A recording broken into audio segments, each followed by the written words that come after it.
Iztapalapa. La licenciatura la realizó en la misma UAM Iztapalapa entre los años de 1974 y 1978. El doctorado en Clarendon Laboratory de la Universidad de Oxford en Inglaterra entre 1979 y 1983.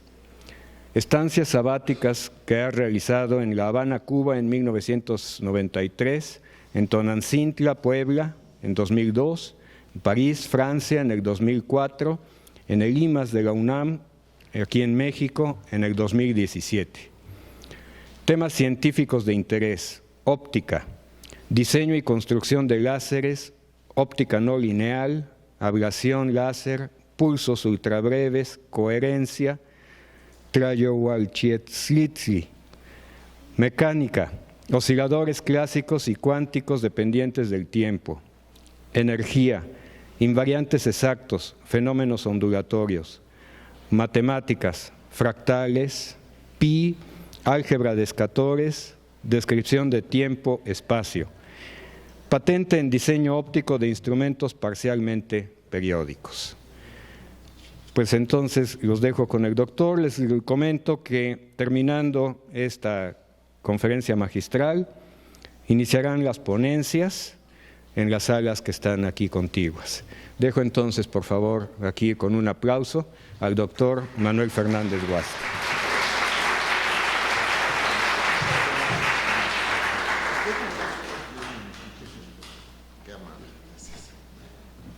Muchísimas gracias, gracias por la presentación, gracias por la invitación de estar aquí con ustedes.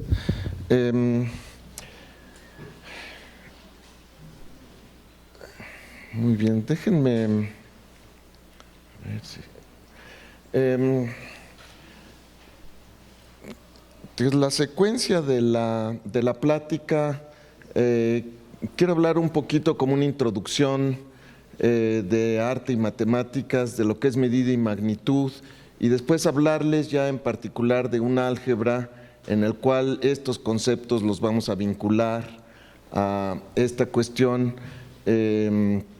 y esto a su vez cómo lo podemos vincular hacia otras disciplinas. Ciertamente el teselado creo que es un ejemplo paradigmático, y veía yo ahora en el programa que va a haber varias pláticas vinculadas a cuestiones de teselado, en donde operaciones, ¿verdad?, que tenemos de reflexiones, traslaciones y rotaciones nos generan las figuras que se utilizan en distintos tipos de teselados, y creo que esta es una quizás muy evidente. Ahora, sin embargo,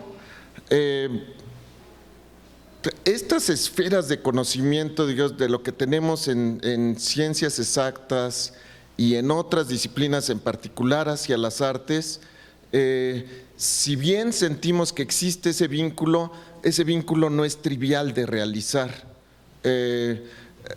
Dios, en esta figura del hombre de Vitruvio, de Da Vinci, uno dice, sí, en efecto, tengo un círculo, un cuadrado y el ser humano, pero requirió del genio de Leonardo da Vinci para realizarlo. Y parte del reto que les quiero presentar es cómo podríamos generalizar esto en 3 dimensiones. En los sistemas algebraicos, nosotros requerimos de tener 2 operaciones, una operación de suma, una operación de producto, y digamos el siguiente paso que nos interesa en un sistema algebraico es tener un parámetro de orden. Entonces, ese parámetro de orden,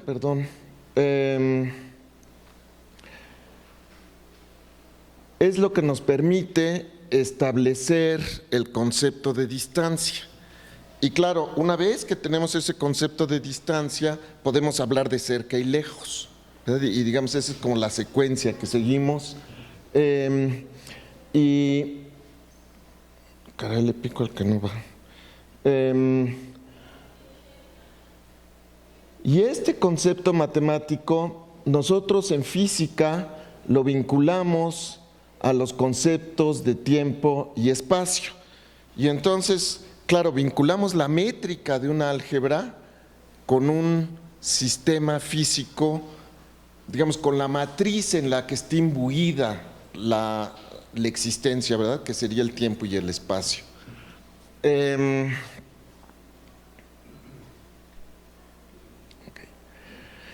Métrica constante en el espacio euclidiano nos produce una esfera, ¿verdad? La distancia del centro a cualquier punto de este objeto es constante.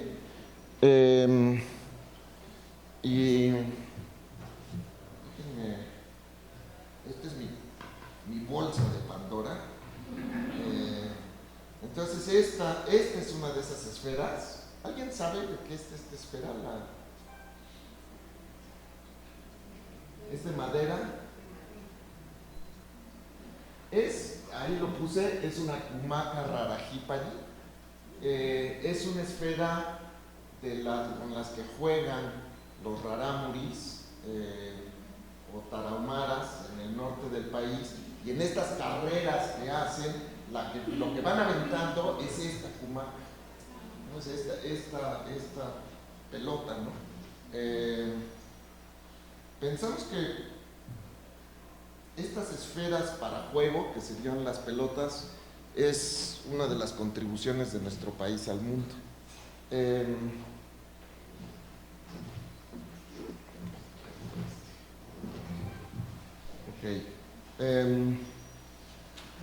Ahora, si me voy a la métrica de la relatividad especial, entonces ahora tengo esta métrica o pseudométrica, ¿verdad? Porque no cumplo con todas las condiciones estrictamente de las condiciones que me pide la métrica, y las figuras que genero yo a raíz de pedir esta cantidad igual a constante son las cónicas, los conos de Minkowski, y como ustedes saben, sacar rebanadas de esos conos de Minkowski me dan las curvas cónicas.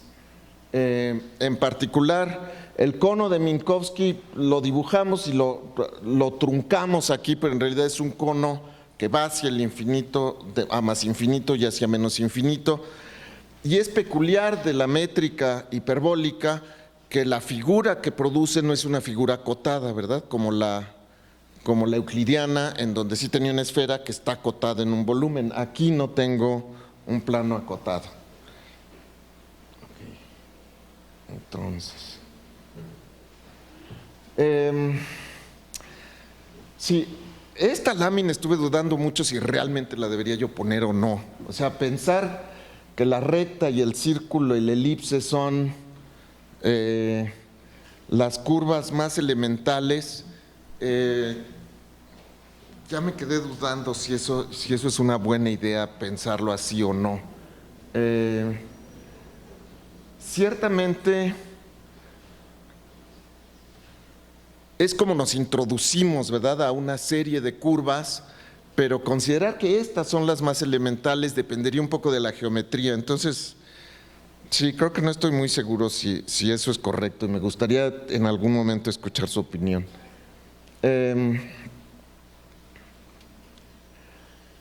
Algo en lo que quiero hacer énfasis es que cuando nos vamos a aspectos muy, muy fundamentales, como es el caso de la métrica, un cambio pequeñísimo en la métrica me produce un cambio enorme en todo lo que está después, porque eso es, ahora sí, como el fundamento del fundamento, ¿verdad? Entonces, eso es lo que quería ilustrar yo aquí y decir, bueno, si yo tengo la métrica euclidiana y cambio a la métrica de Lorentz-Minkowski y dice, no, bueno, nada más le pusiste un signo menos ahí. Sí, ese signo menos nos pasa de la mecánica clásica a la relativista, nada más y nada menos, ¿no? Con todas esas consecuencias. Entonces, a este nivel tan fundamental, un cambio pequeñísimo va a tener consecuencias tremendas, ¿verdad? En lo que siga. Muy bien, entonces, ese era mi preámbulo para poder presentarles ahora una nueva álgebra, y esta álgebra es lo que llamamos el álgebra de escatores. Es cercana a algunas otras álgebras, como las álgebras de Clifford o los cuaternios de Hamilton, y van en la tesitura de decir: yo tengo los números reales, paso a los números complejos que me llevarían a dimensión 2 en R2, y si yo quisiera seguirme moviendo en esa dirección, y es lo que denominamos números hipercomplejos, ¿a dónde voy, verdad? ¿A dónde puedo llegar? ¿Y qué propiedades le puedo dar yo a esa álgebra?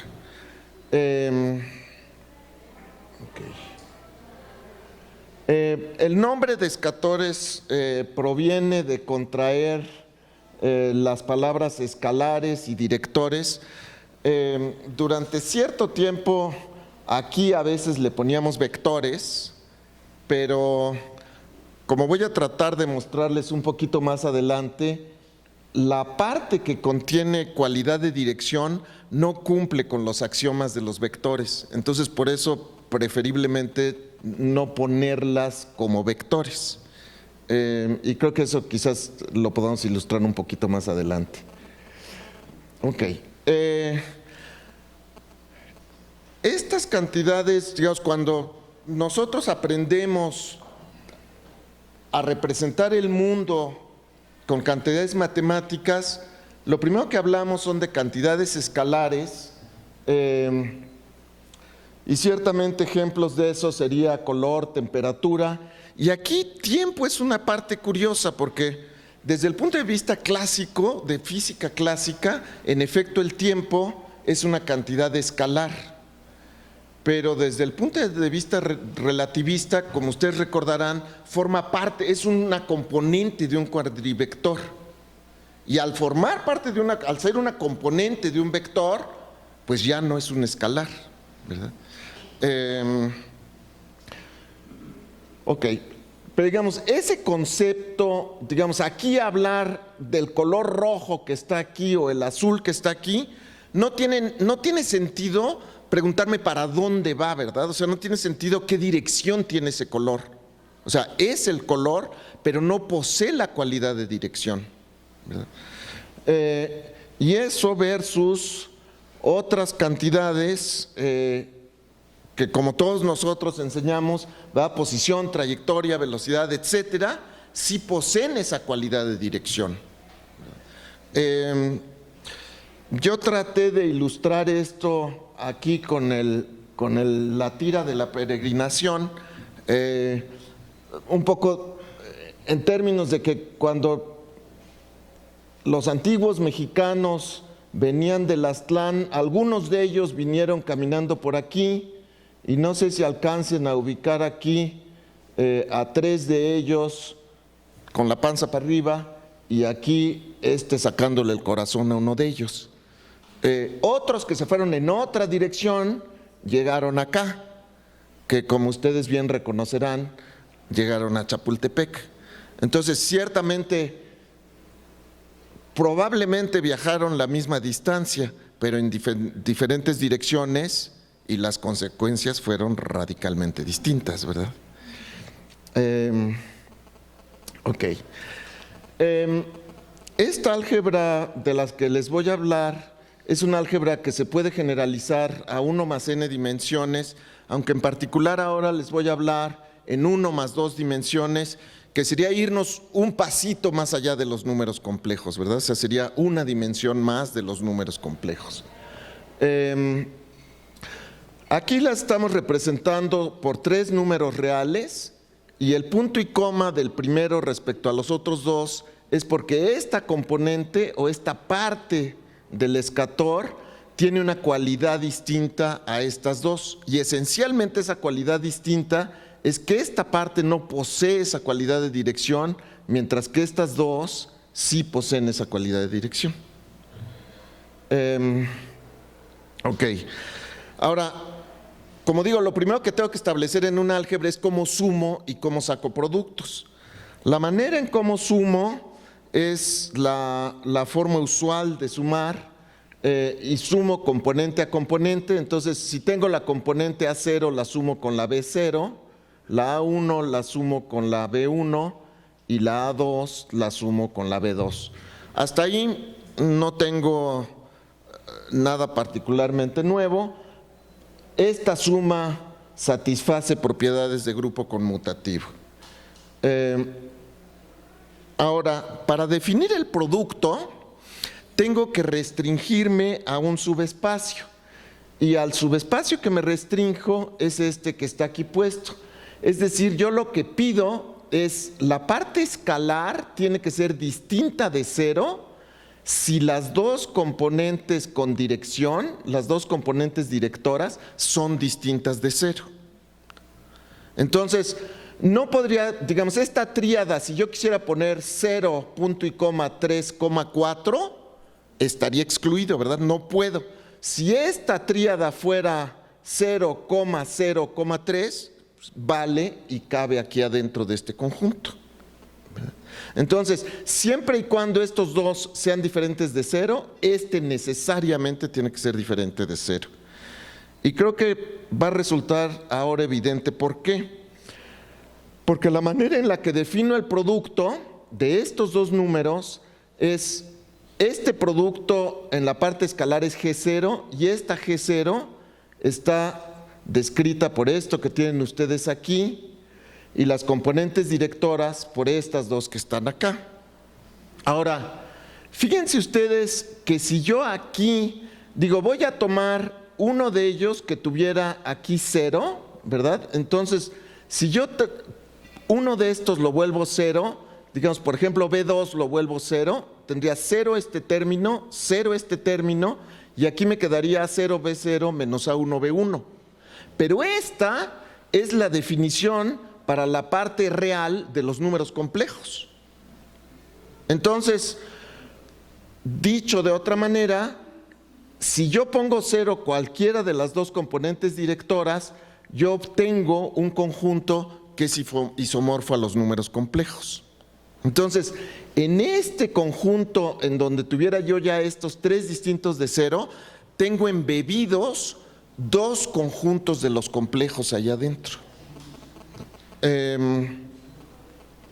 Ok, ahora, ciertamente lo que me interesa es saber qué propiedades satisfacen esta operación del producto. Y por la simetría que ven ustedes aquí, ese producto es conmutativo, es decir, yo puedo cambiar A por B, es lo mismo que B por A, pero no forma grupo, y en general no es asociativo a menos de que yo pida que que la componente escalar sea diferente de 0. Si esta componente escalar es diferente de 0, entonces sí es asociativo. Ahora, ¿qué es lo que es muy peculiar de esta álgebra y que es algo muy poco común? Es que el producto no distribuye sobre la suma. Como ustedes recordarán, si yo tengo, digamos, el producto de C que multiplica a A por B, distribuir quiere decir que yo puedo poner C por A más B por C. Que no distribuye es que no puedo hacer eso, y eso es lo que sucede en esta álgebra, no puedo distribuir.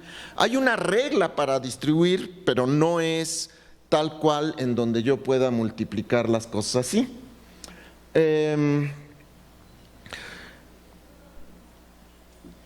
Otra de las, digamos, en el desarrollo de álgebras, otro de los elementos importantes, una vez que puedo definir una suma y un producto, es otra operación que en este caso es una involución de orden 2, que es la conjugación.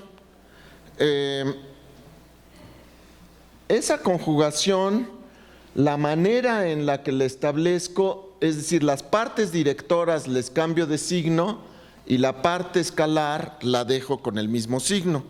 Ciertamente les sonará familiar a lo que hace uno en los números complejos, ¿verdad? Donde conjugar, decimos que la parte imaginaria le cambiamos de signo. Esto sería equivalente aquí a decir, bueno, estas se están portando como dos partes imaginarias. Si hago eso, esto que ven ustedes aquí es justamente decir que es una involución de segundo orden, porque yo conjugo una vez y le cambiaría el signo, y si a ese conjugado lo vuelvo a conjugar, recupero lo que tenía yo originalmente. Y por eso la involución es de orden 2. Si yo calculo un escator por su conjugado, obtengo ese número que ven ustedes ahí. Esencialmente, en el producto que tienen ustedes aquí el A1B0 más B1A0, este A1 va a ser F1 y este B1 va a ser menos F1 porque era el conjugado. Y entonces estos de aquí, esto va a quedar, este término menos este y me va a dar 0. Entonces las componentes directoras me van a dar 0 y solo sobrevive la componente escalar. Es decir, aquí tengo 0, 0 y solo sobrevive la componente escalar.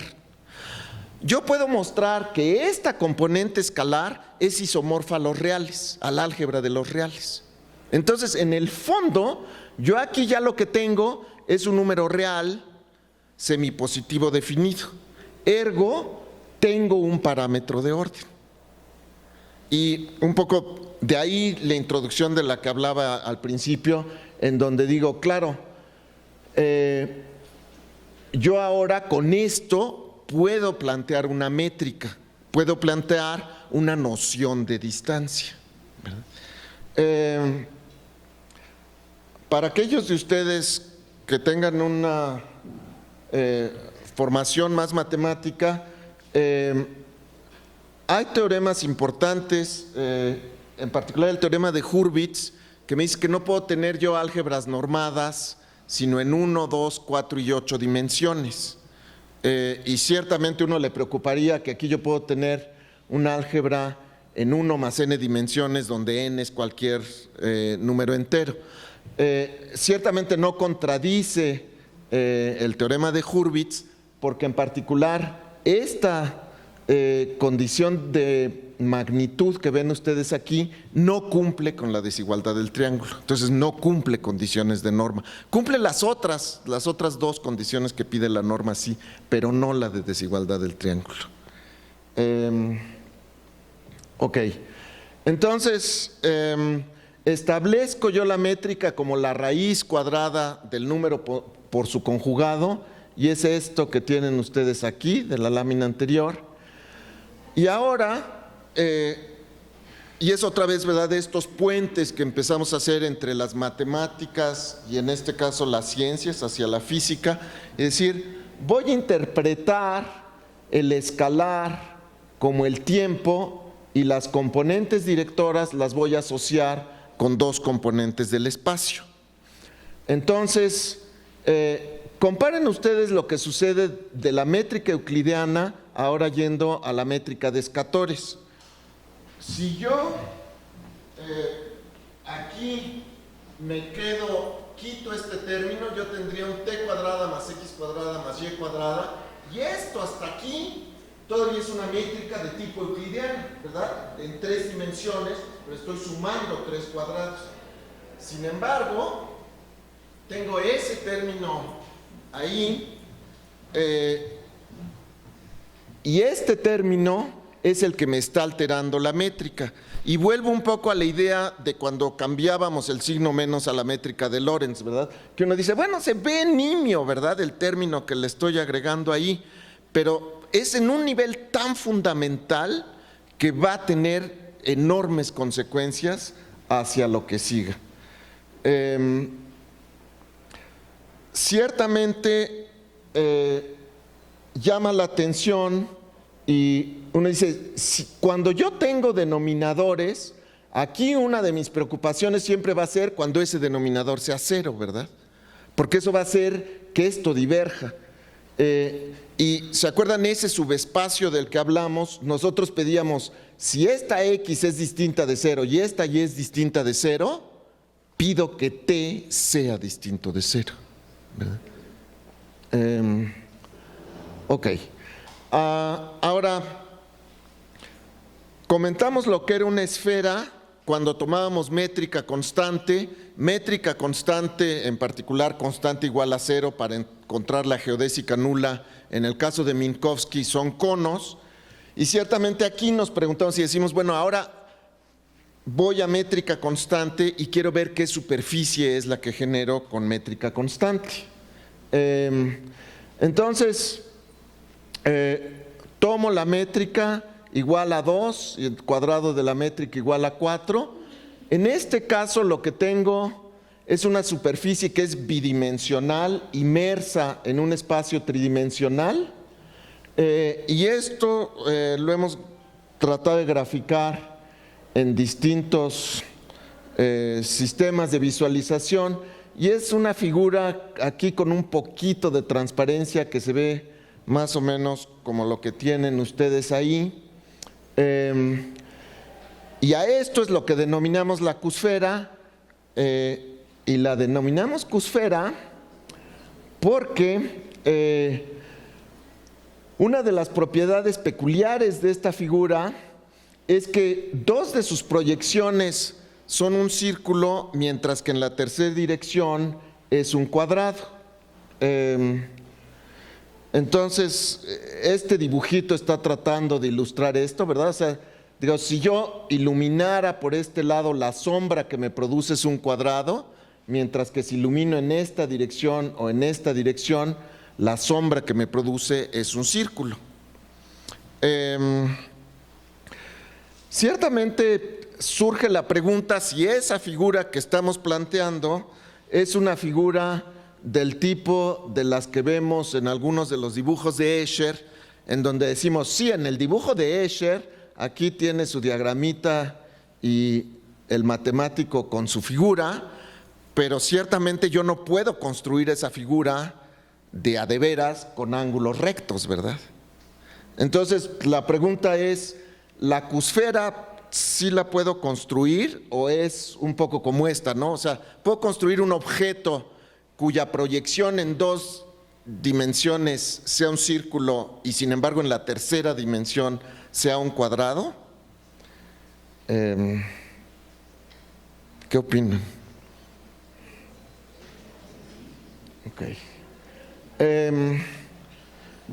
Para contestar esta pregunta, lo que tratamos es decir, después de estar viendo un montón de estas imágenes bidimensionales en la computadora, simulando 3 dimensiones, digo, pues hay que hacerlo de a de veras, ¿no? Y ese hacerlo de a de veras, con la colaboración del doctor Alonso Fernández, que era un experto escultor, hicimos una pequeña escultura de esa figura en 3 dimensiones en barro, y la pusimos. Esta figurita de aquí es una figurita de Jaina que yo me siento esa figurita así como viendo, así diciendo, estoy sorprendido de qué es lo que es eso, ¿no? Después, a partir de la figurita de barro, hicimos una figura fundida en bronce. Bueno, hicimos, es mucha gente, ¿verdad? La hizo este fundidor en Cuautla. Y esta es la parte, creo yo, como muy romántica, ¿verdad? En donde uno con las manos va haciendo primero la figura en barro y después se funde. Y después llega la tecnología y entonces aparecen estas impresoras 3D. Ahí aprendí que la palabra primitiva quiere decir origen de algo. Entonces estas impresoras son primitivas, ¿no? Son muy primitivas porque son las primeras que hay de 3D, ¿no? Y entonces decías, bueno, pues si tenemos una ecuación, esa ecuación se la podemos alimentar a una computadora y que eso vaya y lo imprima. Ok. Entonces,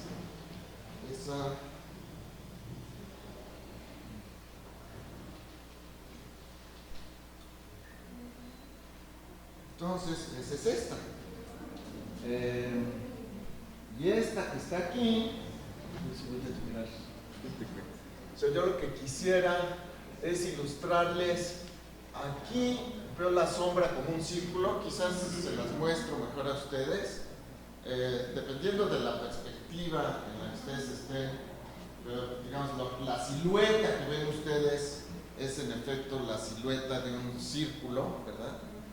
Entonces, en esta dirección tenemos un círculo, en esta dirección lo que voy a hacer, me gustaría mover al auditorio y que esto se quedara quieto, pero lo voy a hacer al revés. Entonces muevo esto ahora a 90 grados y les muestro esta otra perspectiva, ¿verdad? La del círculo que habían visto antes era esta, y la que ven ustedes ahora es otra vez ese perímetro, ¿verdad? De un círculo, ¿verdad? Ok. Y entonces ya vimos esta, y ahora lo que nos falta es ver esta. Y entonces la volteo y les enseño la tercera. Les enseño esta de aquí. Entonces ven un cuadrado. Entonces, o sea, no es como figura de Escher, o sea, sí es una figura que sí podemos hacer. Y sí podemos fabricar. Esto, a mí como escatoriano, si lo veo y me dicen qué es, pues yo les diría es una esfera, ¿no? Esto es una esfera, ¿verdad? Le decimos cusfera un poco para tratar de hacer ver el hecho de que es esfera, pero en el espacio de esa álgebra de los escatorios. Entonces,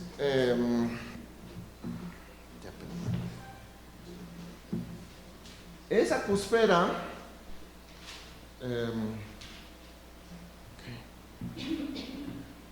ok, creo que me brinqué una, sí.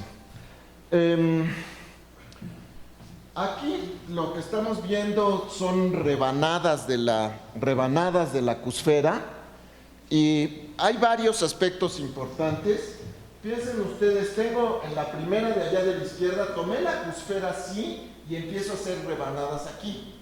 Las rebanadas, cuando me voy muy cerquita de esta orilla de aquí, me dan círculos, ¿no? Como ven ustedes acá arriba, ¿no? Me dan círculos.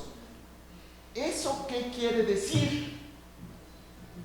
Que estoy en un límite. Cuando yo me voy al límite en donde X y Y son muy pequeños y T es muy grande, en 1 más 2 dimensiones tengo círculos. Si yo tuviera esta misma figura en 4 dimensiones y me fuera al límite de aquí, en vez de círculos tendría esferas.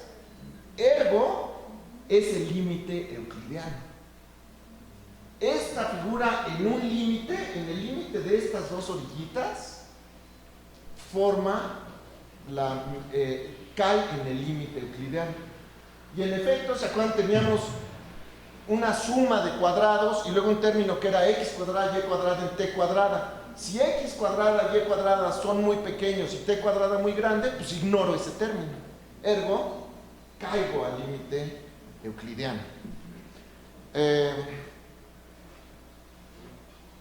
Siempre nos gusta poder caer al límite de lo viejo, de lo que conocemos, ¿no? Entonces es como agradable decir, bueno, si en un límite, así como la relatividad, en un límite se va a la clásica, estamos viendo lo mismo aquí, ¿verdad? Me puedo ir en un límite al euclidiano, ¿verdad?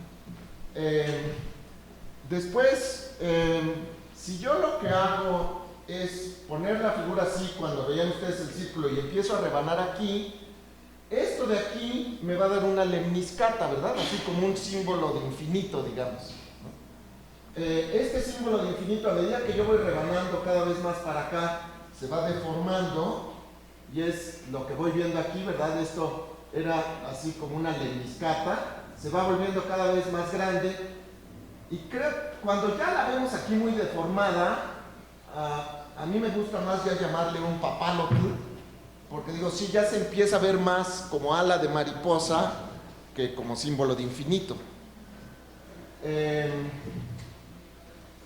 Y si yo en estas, digamos, ahorita les mostré unas rebanadas aquí, ¿verdad?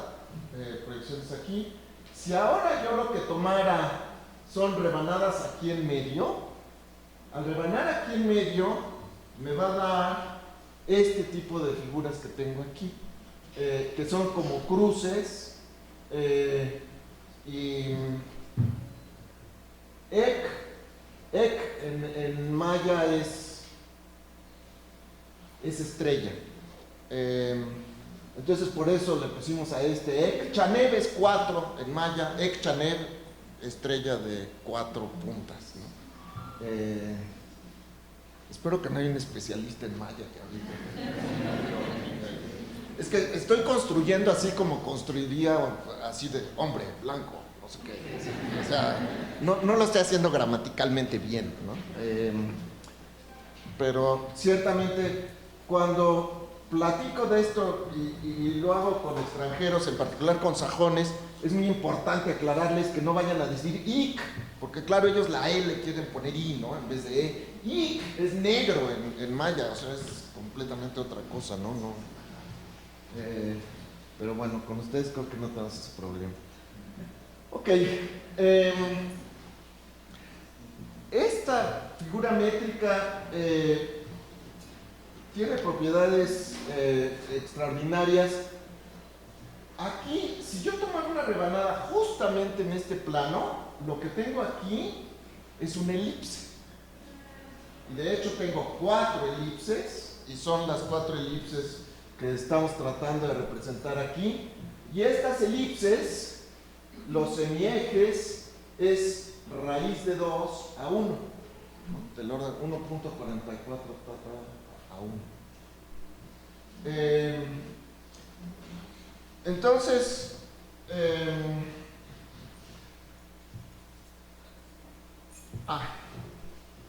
Dios, les planteaba este corte y aquí tengo esa elipse, ¿verdad?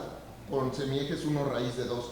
Si yo tomo esta parte de la curva, de hecho, este es un arco de elipse en donde otra vez tiene exactamente la misma curvatura que tenía yo acá.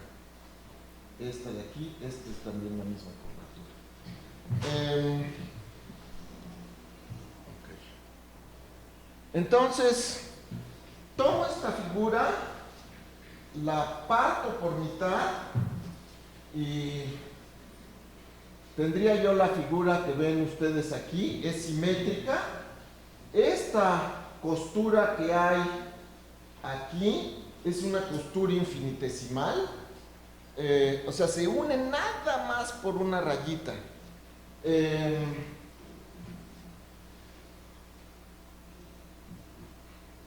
No sé si deba yo decir esto, pero déjenme decirlo y a lo mejor es demasiado aventurado.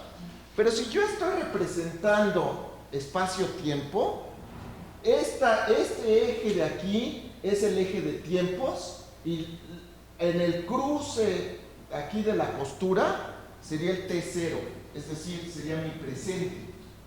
Y un poco como lo está la cuestión pictórica que me está diciendo esto, el presente es infinitesimalmente delgado. Cualquier cosa que yo digo ya se volvió pasado, algo hasta atrás, y cualquier cosa que está por venir está ahí enfrente. Y el instante que vivimos es eso, ¿verdad? Un infinitesimal. El presente solo es infinitesimal. Ok. Puedo tomar de esa figura la mitad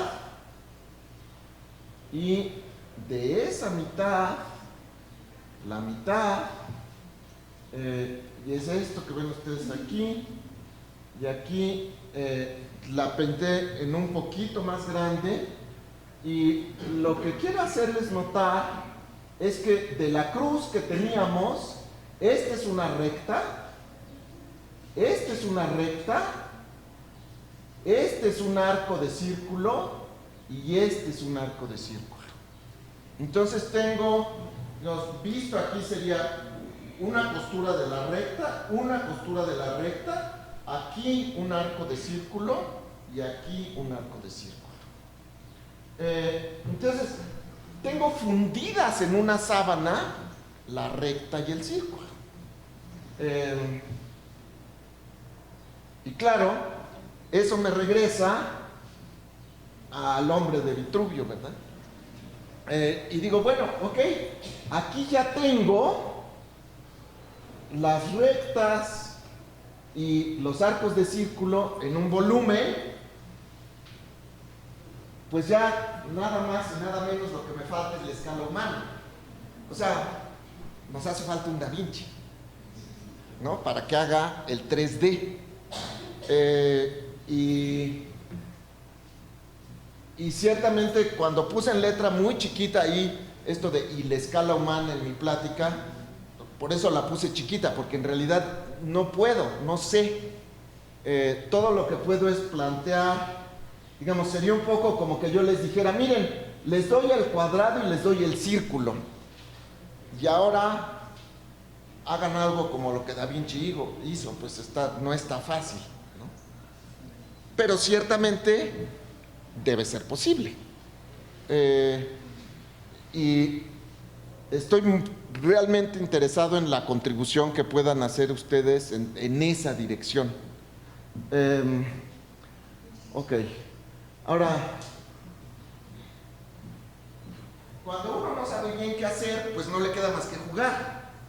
Entonces, la idea que creo yo que podría ser muy interesante es decir, bueno, si lo que queremos es ver cuál es la relación de este tipo de objeto con la escala humana, pues hagamos este objeto en escala humana. Estas impresoras 3D primitivas que les mostraba yo, todavía no hay tamaño póster, ¿no? O sea, las hacen en unas mesitas de 25 por 25. Si se compran la más cara de las caras, son de 40 por 40, y ahí se acaba el asunto hasta ahorita, ¿no? Entonces todavía nos falta, ¿no? Probablemente tengamos que recurrir pues, a las técnicas antiguas, ¿verdad? Y entonces moldearlo de alguna otra manera para poder hacer algo en una escala que estamos proponiendo que fuera de 2 metros de diámetro, ¿no? O sea, digamos, un hombre así parado, más o menos ese es su orden de escala. Ok, ahora, esto, y creo yo que un espacio universitario sería excelente para este tipo de cuestiones, porque en el fondo lo que queremos es tener, nosotros en las universidades, le ponía allí alimento para pensar, ¿verdad? O sea, algo que nos esté empujando a pensar cosas y a elucubrar, ¿verdad?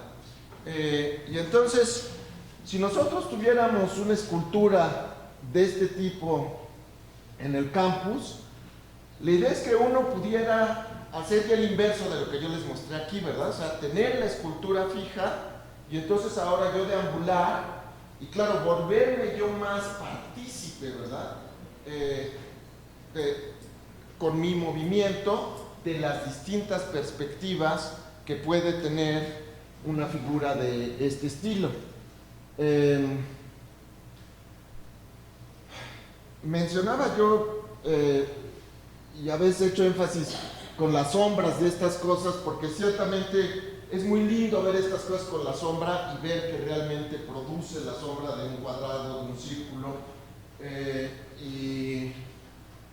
ciertamente la luz natural, digamos el sol, en cierta época del año, si tienen una escultura de estas adecuadamente colocada, puede uno observar las 3 proyecciones que estábamos considerando.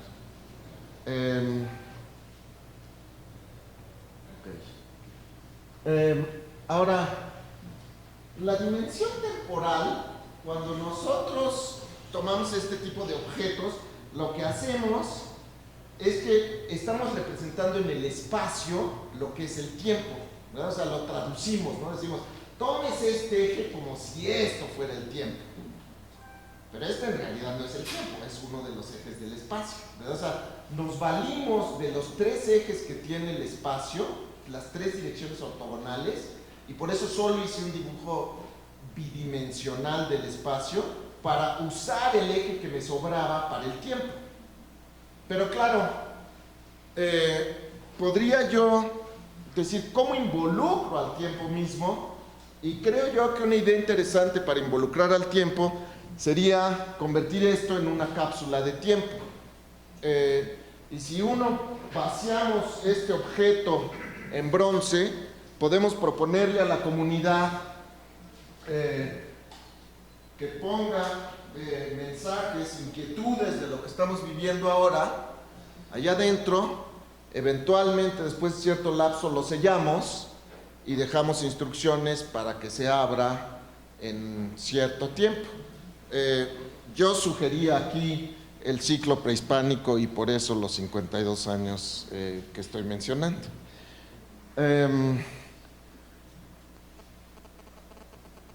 Sí, no sé qué tan descabellada sea la idea de hacer una cosa de estas, pero ciertamente creo que lo que nos hace falta es conjuntar un equipo para poder impulsar una idea de esta índole. Ok. Quiero regresar un poco por donde empecé, que tenía que ver con el teselado, en donde hablábamos de que en el teselado tenemos reflexiones, traslaciones, rotaciones, etc. Como ustedes saben, en los números complejos, y esta es, digamos, una enorme virtud de los números complejos, cuando yo tomo el producto y veo la representación geométrica del producto, el producto es una rotación y es una homotesia o un escalamiento, ¿verdad? Entonces yo tengo un número complejo, lo multiplico por otro y lo roto y le cambio la escala. Si tomara yo la multiplicación por un número de magnitud 1, simplemente lo rotaría. Resulta que en esta generalización en la que estamos hablando, uno puede generalizar eso a más dimensiones, en particular a 1 más 2 dimensiones. Y en ese sentido estoy muy agradecido con Arroyo de la plática anterior, porque justamente todo lo que nos platicó de fractales es decir, vamos a hacer esa iteración cuadrática, pero vamos a hacerla ahora con números escatores. Y el resultado es mi lámina final. El resultado es eso que ven ustedes ahí. Ese es un dibujo hecho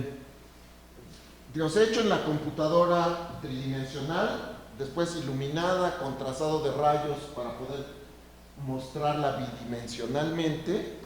Y lo que ven ahí es el conjunto acotado, son los números que no divergen de ese espacio tridimensional.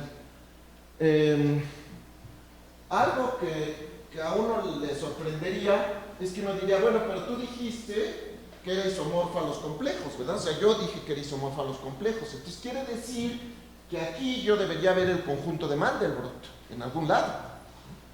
Bueno, resulta que en efecto el conjunto de Mandelbrot tiene que estar en este plano, o sea, digamos en el plano donde no me salgo del pizarrón y luego en otro donde estuviera aquí acostado.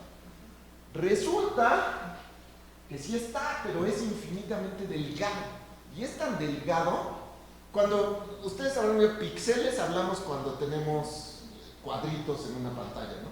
Voxeles le llamamos cuando lo tenemos en 3 dimensiones, o sea, voxels serían como los cubitos en vez de cuadritos, ¿no? Entonces los voxels les cuesta mucho trabajo captar el Mandelbrot porque es muy delgadito.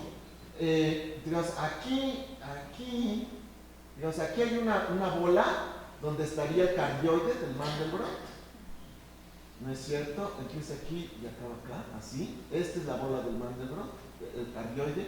Después esta es la primera bola que tiene hacia su izquierda. La segunda, aquí me sigo en una cascada.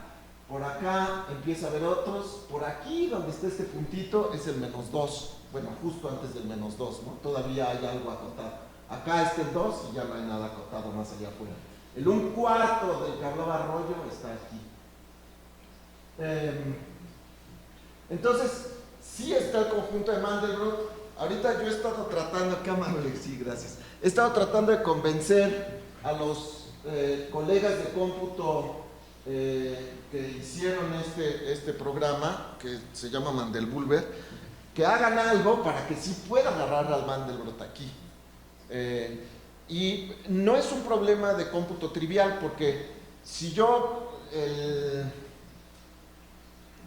el mesh, ¿cómo digo el mesh? La retícula, la malla, gracias, la malla. Si la malla la hago más fina, más fina, más fina, está bien. Pero la cosa es que cuando yo me pongo a ver de qué tamaño es esto, de qué espesor es, me voy a 10 a la menos 7 y me doy cuenta que es más delgadito de 10 a la menos 7. Me voy a la 10 a la menos 30 y es más delgadito de 10 a la menos 30. O sea, cuando dije que era muy delgadito, es de veras muy delgadito. Entonces, va a haber que pensar en otro tipo de algoritmo que no sea ese, de la malla, de alguna otra manera, para así poder agarrar esos puntos. No sé cómo, o sea, habrá que ver. Muy bien. Entonces, aquí en mi servidor hay otros dibujitos del Mandelbrot, algunas otras cosas, del álgebra de escatores, en fin, si ustedes tienen interés, ahí pueden verlo. Y creo que terminé antes.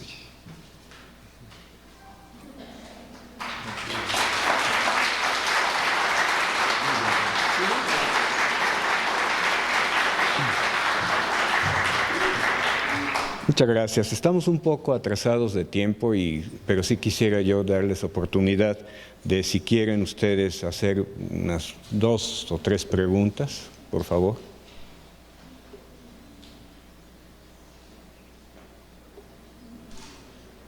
Bueno, si no es el caso, entonces, sí, adelante, por favor. Disculpe, comentaba que esa métrica no satisface la desigualdad del triángulo. Correcto. Pero sí satisface la generalizada, la ultramétrica. Si no es una métrica, pues puede ser una ultramétrica. Sí, sí, no, en efecto es una ultramétrica, sí. Sí, sí, creo que el problema crucial tiene que ver con desigualdad del triángulo, e inclusive en desigualdad del triángulo uno puede encontrar subconjuntos en donde sí la cumpla. Que de hecho esa parte es muy interesante, porque siendo una álgebra conmutativa, cuando yo quiero sacar cocientes y eventualmente esos cocientes los quiero llevar a límites, y eso lo que me permitiría es hacer cálculo infinitesimal, sacar derivadas, por ejemplo. En las álgebras de Clifford, el problema que tengo es que sacar derivadas por la derecha o por la izquierda es diferente, y eso digamos, me hace difícil la vida cuando tengo eso, ¿no?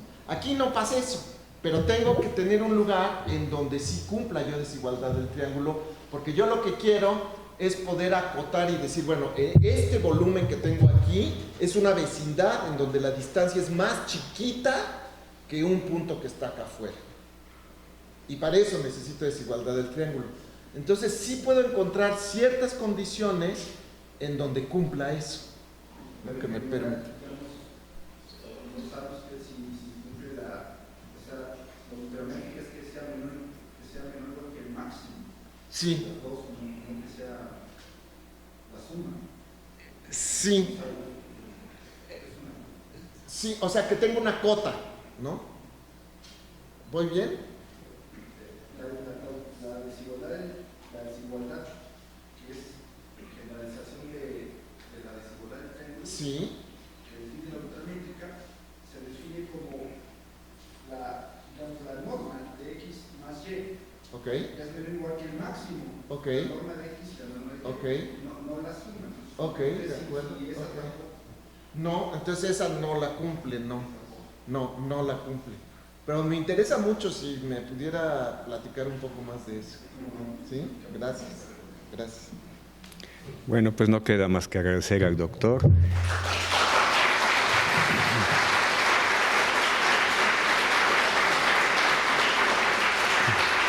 Y a nombre del SUMEM le voy a entregar la constancia y Muchas un pequeño gracias. obsequio. Qué amable, muchas gracias. Gracias. Despidamos al doctor. Por favor, continuamos con las ponencias.